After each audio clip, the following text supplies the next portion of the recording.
لیکن آج تو حالت یہ ہے، اللہ معاف فرمائے. ویسے تو پہلے وقتوں میں لوگ کہتے تھے کہ کھانے کے بعد سویٹ ڈش ہونی چاہیے، بلکہ عربوں کا تو ایک مقولہ بھی مشہور ہے، الحلا تدفع البلا، میٹھا جو ہے بلائیں ٹالتا ہے. حدیث نہیں ہے، عربوں کا قول ہی ہے. آج کل تو ڈاکٹر بھی کہتے ہیں چینی جو ہے یہ میٹھی زہر ہے. اور ویسے بھی کچھ لوگ سخی قسم کے ہیں، کہتے ہیں جی کھانے کے بعد میٹھا کھانا سنت ہے، اس لیے کو میٹھا ہونا چاہیے. اللہ جانے کہاں یہ لکھا ہے. ویسے حدیث میں تو آتا ہے کانا یحب العسل والحلوہ، آپ شہد بھی پسند کرتے اور حلوہ میٹھی چیز کو بھی پسند کرتے. حلوہ پاکستانی نہیں، میٹھی چیز اس سے مراد ہے. کانا یحب الماء الحل، آپ میٹھا پانی بھی پسند کرتے. آج کل ایک نئی ڈش آئی ہے، پتہ کسی کو؟ آج کل کریشن کا دور ہے، ریولوشن ہے، ارتقائی نظام ہے اور کریٹو تھنکنگ ہے. میں تو کہتا ہوں انڈکٹیو تھنکنگ ہے. لوگ نئی سے نئی چیزیں ایجاد کرتے ہیں اور اٹریکشن پیدا کرتی ہیں اور لوگ لگے ہوئے ہیں. وہ کیا ہے؟ کوئی بھی گیدرنگ، کوئی بھی فنکشن، کوئی بھی پروگرام کے بعد، کھانے کے بعد جب آدھ گھنٹہ غیبت نہ ہو کھانا ہضم ہی نہیں ہوتا. یہ قہر مینہ ہے. یہ بہترین حکیم اجمل کی بنی ہوئی شاید پھکی ہے. اللہ کے رسول فرماتی ہیں چھوڑ دو اس کام کو، جنت کی ضمانت مل جائے. اگر آپ ناراض نہ ہوں تو کچھ وعدہ کر لیں، ہم بھی غیبت کیا کریں گے. بولے نہیں ہے، سنا کریں گے. کسی کا مسئلہ پیدا ہو جائے، علاج میں بتا دیتا ہوں، بڑا آسان ہے. جرت کرو، بزدل کیوں بنتے ہو؟ کسی کے بارے میں بات کرنے تو اس کے گھر پہنچو، السلام علیکم، ان کنت صادقا فغفر اللہ لی وان کنت کاذبا فغفر اللہ لک. اگر تو نے میرے بارے میں کوئی باتیں کی ہے سچی ہیں تو دعا کر دو مجھے اللہ معاف کر دے، میرے اندر غلطیاں ہیں. اور اگر جھوٹ بول بیٹھے ہو تو اللہ تجھے معاف کر دے. ہماری لڑائی کوئی نہیں، لیکن آج کرتا کوئی نہیں ہے. اللہ ہم سب کو محفوظ فرمائے.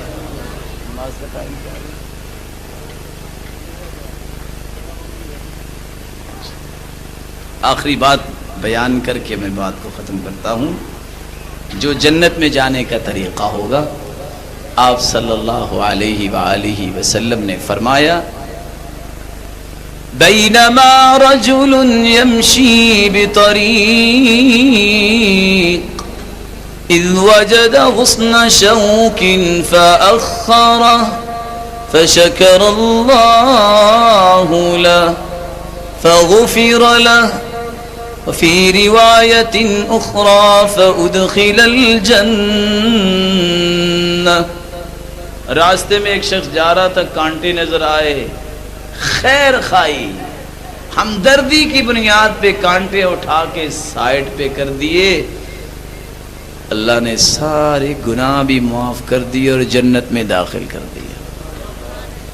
کائنات میں سب سے بڑی خیر خائی اور ہمدردی اس وقت یہ ہے لوگوں کو اللہ سے جوڑا جائے اور اللہ کے گھروں سے جوڑا جائے. سب سے بڑی خیر خائی، سب سے بڑی ہمدردی یہ ہے مخلوق کو خالق سے جوڑ دیا جائے.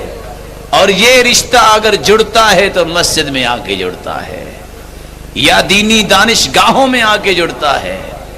اور یہ اللہ نے مقام انہیں کو دیا ہے. آپ کو یاد ہوگا، اگر کہیں تو دوہرا دیتا ہوں اور اشکال بھی دور کر دیتا ہوں. یہ اسلام نعمت ہے.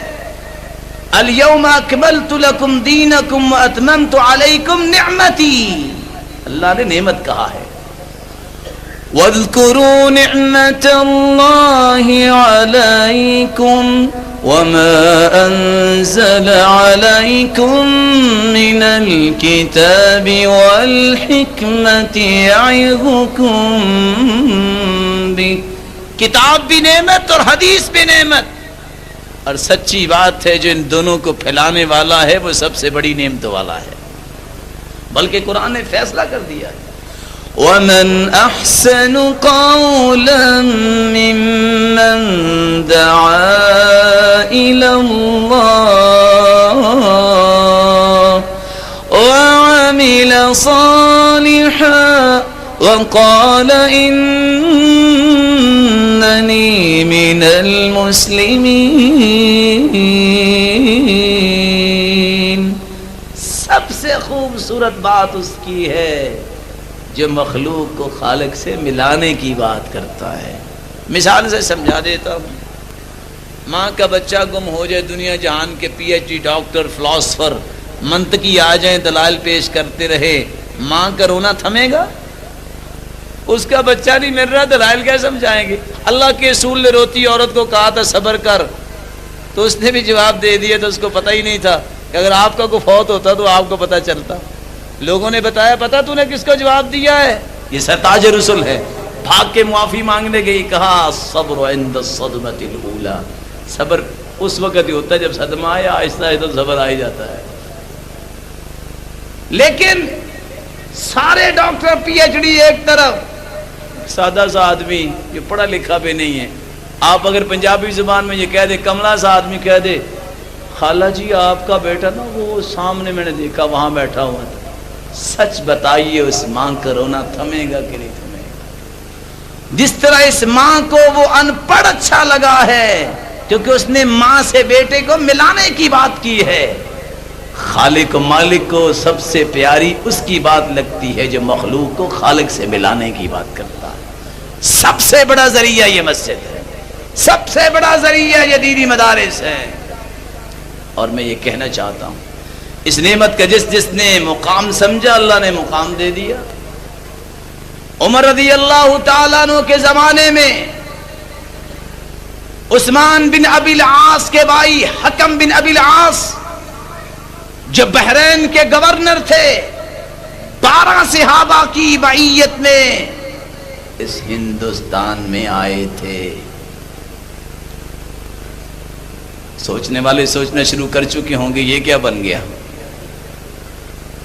پھر حکیم بن جبلہ العبدی کی قیادت میں عثمان رضی اللہ تعالی عنہ کے دور خلافت میں 5 صحابہ ہندوستان میں آئے. 1738 ہجری میں علی رضی اللہ تعالی عنہ کے دور خلافت میں 3 صحابہ آئے. 20 معاویہ رضی اللہ تعالی عنہ کے دور خلافت میں محلب بن ابی صفرہ کی قیادت میں 4 صحابی ہندوستان میں آئے. 24 یزید رحمت اللہ علیہ رحمتاً واسعہ، کچھ اچھلنے والے اچھلیں گے. ان کے دور خلافت میں منذر بن جارود نامی صحابی یہاں ہندوستان میں آئے. 25 صحابہ نکھرا ہوا اسلام ہندوستان میں لے کے آئے ہیں. یہ کہنے کی حاجت کیوں پیش آئی کہ آج مسجد اور دانشگاہوں کے وقار کو مجروح کرنے کے لیے کہا جاتا ہے انہوں نے کیا کیا ہے. پاکستان میں اسلام تو صوفیہ لے کے آئے جن کی ابتدائی 4 صدی میں ہوئی ہے.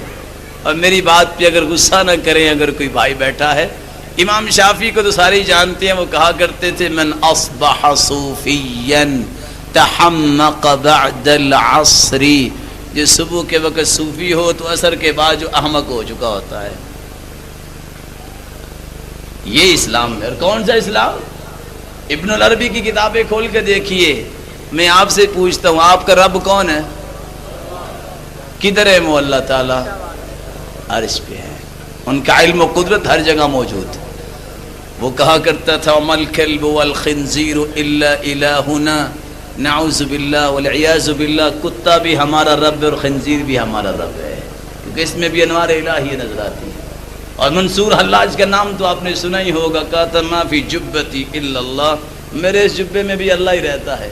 مسلمانوں نے اس کو سولی دے دی تھی، آج لوگ کہتے ہیں وہ شہید ہو گیا. صوفیاء نے تو یہ اسلام پیش کیا.